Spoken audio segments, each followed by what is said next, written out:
I think it's very obvious after using the skinfold caliper method, the hydrostatic method, and the Coach Greg laser eye method that Tristyn Lee is clearly under 5% body fat. Coach Greg, and yet again we're going over Tristyn Lee's latest body fat analysis where he asks, testing my body fat part 2, am I 4%?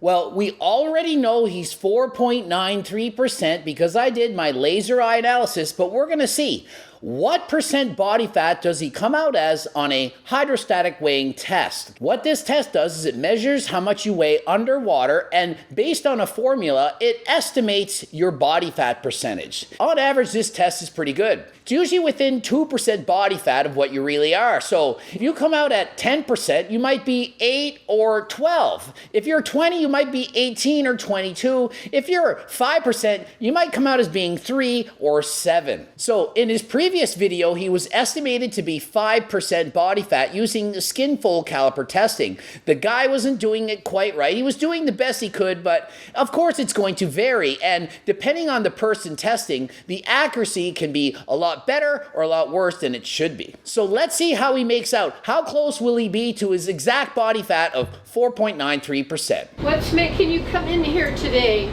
People on the internet are dissing me and saying that I'm not 5% body fat, so I have to prove them wrong.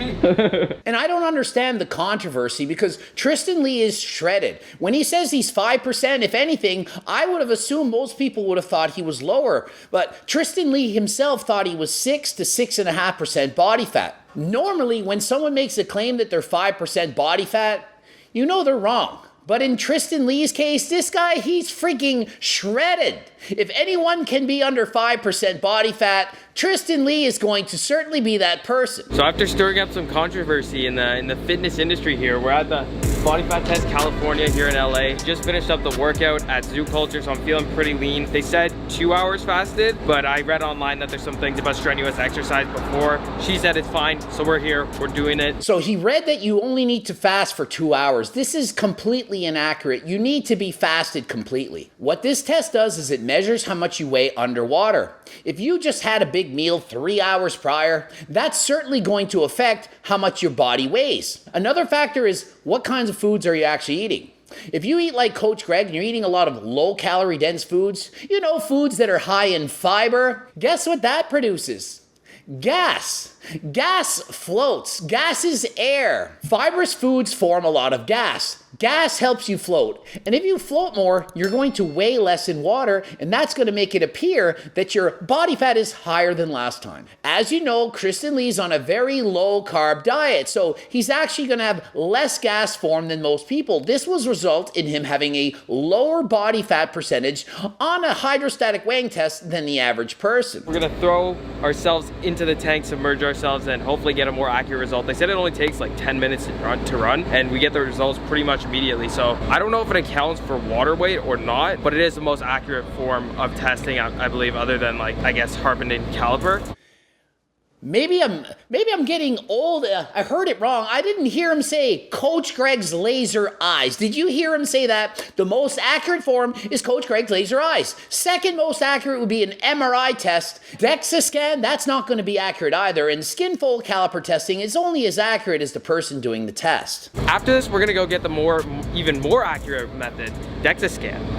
Right? Good to see Tristyn making a joke about how DEXA scan is more accurate, because as you know, I've proven that the DEXA scan is not accurate. I've done a video on this in the past. Not many people bother to watch it because people want to believe whatever they want to believe. They don't want to hear the truth. I tell you what you need to hear, not what you want to hear. You want to hear the DEXA scan is the holy grail of body fat testing, but nope, sorry, Coach Greg's laser eyes are. Tristyn, when is your birthday? August 20th, 2002. Told you guys I'm not actually 45 years old, I'm 18. And unlike Coach Greg, he's not 45, he's actually only 18 years of age. Very young guy to have this low level of body fat. Swim trunks only, no shoes, no t-shirt, no hat. Just wear everything in.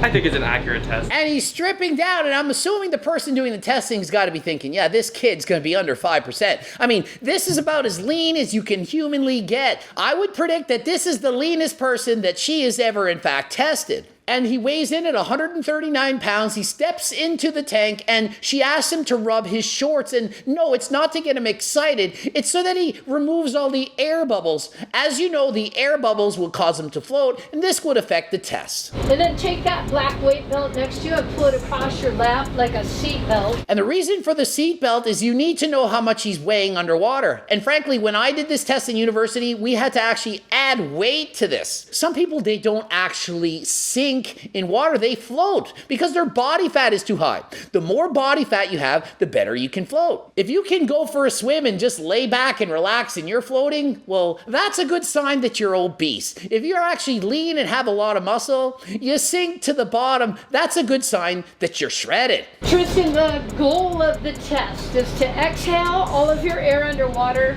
so I can get what's called your underwater weight. So he has to expel all of his air and hold that position for several seconds to get an accurate measurement.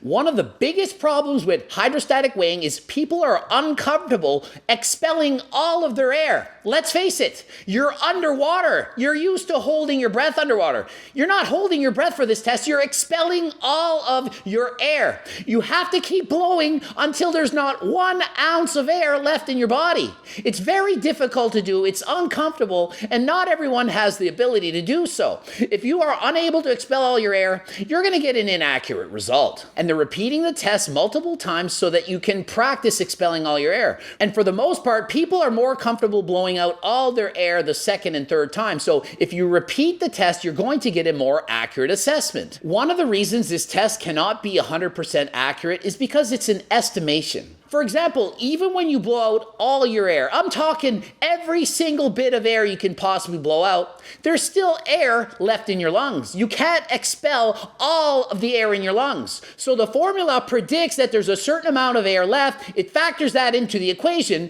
and that can be different from person to person. Genetics, people. It's always there, genetics. Some people have more air left in their lungs than others. If you're one of those people that has a lot of air left, your estimate is going to be high. If you're somebody that blows all your air out, has hardly any left, your estimate is going to be lower than it actually should be. Well, you're definitely going to prove them wrong because you're actually at 4.4%. Let's go. 4.4%, that's leaner than last time, and that's actually pretty accurate. It's only off by 0.53%. That's very, very close to the actual measurement of Tristyn Lee, which is 4.93%. So this test is like, it can be like 1 or 2% off, or? Maybe a percent. Oh, okay. So it's pretty accurate then. So at highest, what, 5.4 likely? At most. And it's usually pretty accurate? Yeah, very. Like if you start looking into what makes something accurate, it always comes down to repeatability. And the tester makes a very good point. Repeatability is so important. If the test is repeatable, that means he can do it over and over again and get a very close to the same result. That is a good test. What you don't want is to show up and be 4.4% on one day and 5.4 on the next. Because what's the point of the test if it's going to be different every time you do it? We'll have to come back and do a retest sometime after. Yeah, that's right. But this test is considered the most repeatable method. This test can be very repeatable. However, it's not always the case. For example, if you eat certain foods on one day and not on another, for example, you had a big salad or you're eating beans or you ate 2 hours before the test, well, that's going to cause huge disparities in results. You may be up or down 10 pounds in water weight. For example, if Tristyn Lee eats a lot of carbs, salt, and water and shows up the next day and weighs 145 pounds, the test is going to say, wow, you put on 5 pounds of muscle in one day. But he didn't really put on 5 pounds of muscle. He just ate more, drank more water. So it doesn't know if you're actually gaining muscle or water. It's impossible to know that. Only Coach Greg's laser eyes can do this. So even though you find an accurate test, it doesn't actually prove if you're gaining fat, water, muscle. There's always going to be discrepancies. There's always going to be errors. That's healthy, but you're essential, right? So you're a really healthy, strong guy. Now this is about fat loss and this is about muscle gain. If you lose fat or gain muscle, your percentage will come down, right? And obviously, if he loses fat, his percent should go down. But listen to this. If he puts on, say, 50 pounds of muscle and his fat doesn't change, he'll actually be leaner than last time because he only has about 6 pounds of fat on his body. 6 pounds out of 139, that's 4.4%, but 6 pounds of fat out of 200 pounds would be 3% body fat. So if Tristyn Lee could keep the same amount of fat on his body, but bulk up to a massive 200-pound specimen of a man, he would only have 3% body fat. So you can see just how difficult it is to get to 3% body fat. It's all about function, right? So you're trying to feed yourself enough food to go do the day. So your workout is the caloric deficit that you create, not food restriction and exercise. It's too big. You see people do that all the time. They eat too little and they work out too much. And she warns people, if you eat too little and exercise too much, it's going to be hard to maintain your muscle. When you're losing weight, you don't want to lose muscle. Turns out I'm fat. Greg said 4.93. Nick said right around 5% as well. So I think they said online is 2% is usually the general consensus as far as how far above and how far below it can be. So. And Tristyn, right, it's usually plus or minus 2%. So this test's very accurate. In Tristyn's case, it was only off by 0.53%. Very good. I think it's very obvious after using the skinfold caliper method, the hydrostatic method, and the Coach Greg laser eye method that Tristyn Lee is clearly under 5% body fat. Body fat percentage showed us 4.4% body fat. I'm 133 pounds, that's with no fat, and then 139.1 with fat, of course. My fat in pounds is 6.1 pounds of fat. So we got 6.1 pounds of fat till we die.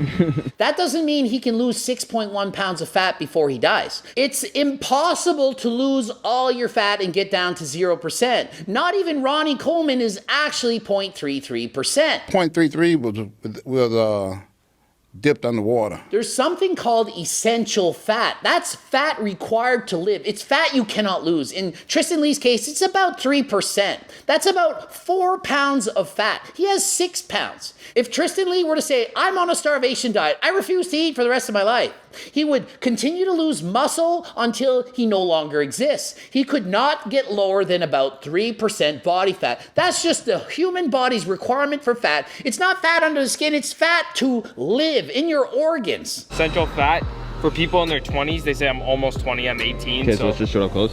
For under 20s, it's 2.4. So I press pause and I'm examining this body fat chart and it makes no sense. I'm reading it here. Essential fat. It's saying in your 20s, essential fat's 2.4%.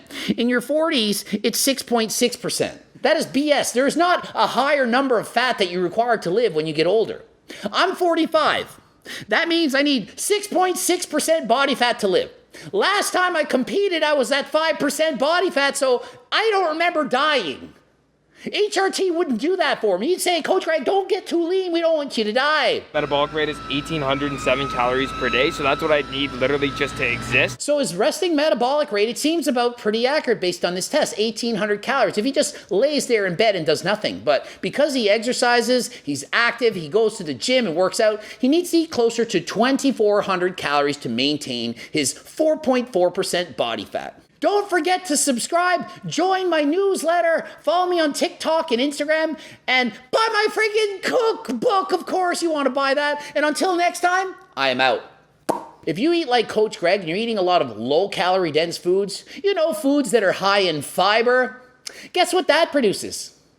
Gas. You ever farted a couple times?